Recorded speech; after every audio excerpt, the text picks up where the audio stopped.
Within the next half hour, all 5 suspects in the Natalie Holloway case are expected to appear in court in Aruba.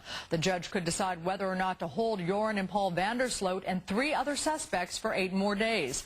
Meanwhile, today a Texas search and rescue team is combing the island for any signs of Natalie. Where is she? The group using search dogs and sonar equipment.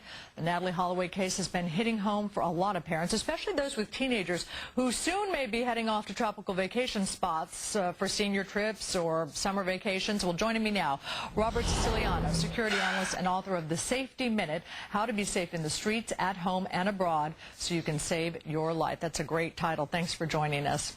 Thank you. This story has scared the heck out of a lot of people, especially parents of teens. What's the lesson?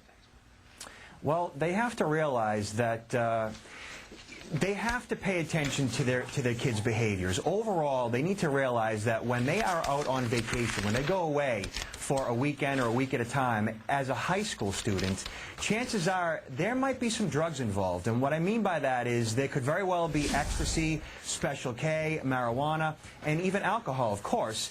And with the introduction of these drugs, it could very well lower their inhibitions, and personal security goes right out the window. They're not thinking safety, they're not thinking security, they're thinking party. And again, personal security is the last thing on their minds. You know, and teenagers are so clever and so good at fooling their parents, Robert, as we all know. We've all been teenagers. So what are some things that parents can look for?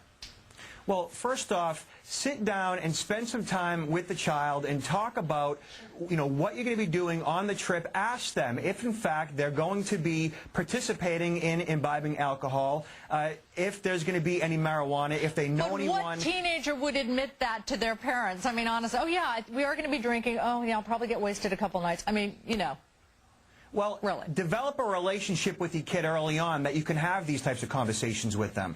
Spend some time with them. Really talk to them about it, because there's a really good chance that when they're out and about and they're on this type of trip, that someone on that trip has these drugs in their possession.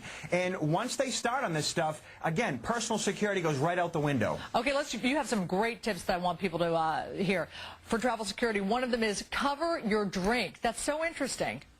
Yeah, because someone can easily slip a Mickey into your drink. Roofies are prevalent. And if someone says to you, would you like a drink? And you say yes, go to the bar with them. Okay. If they insist, no, I'll get it, go with them. If they continue to insist, deny the drink. Watch it poured, keep it yourself, keep your hand on your drink. Stay away from club drugs and marijuana. Stay away from drugs, period. We know that.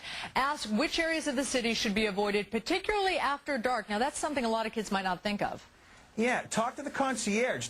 Discuss that with the hotel staff, because a lot of kids are adventurous, and the first thing they're going to want to do is to leave the resort and to go out and to explore. Sure. And there's a good chance that they're going to get themselves in trouble if they're not familiar with the surroundings. Exercise caution with taxi cabs. Americans take for granted that we regulate the heck out of hackneys, out of taxi cabs.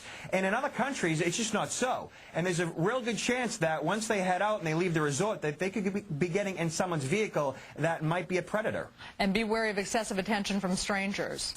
Absolutely. Americans in general are very nice, kind, and generous. We want to be cordial. We want to be friendly. But in other countries, they know that Americans are like this, and Americans are susceptible and gullible to predators. So it is important that you spend some time with the child, with the student, and educate them that not everybody's a good guy, and even if they are nice, that doesn't mean that you need to be nice back. And at the end of the day, and those are great tips, Robert, I mean, how smart is it to let a 17-year-old leave the country without you?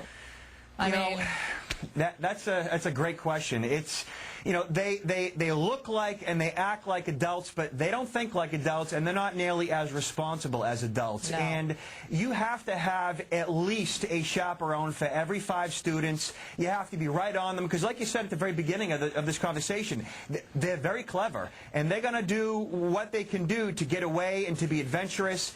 And it's a risky situation. Yeah, it's a very risky situation. Yeah. Robert Siciliano, thank you so much for joining us. Those are great tips that we can all follow. My pleasure. Thank you.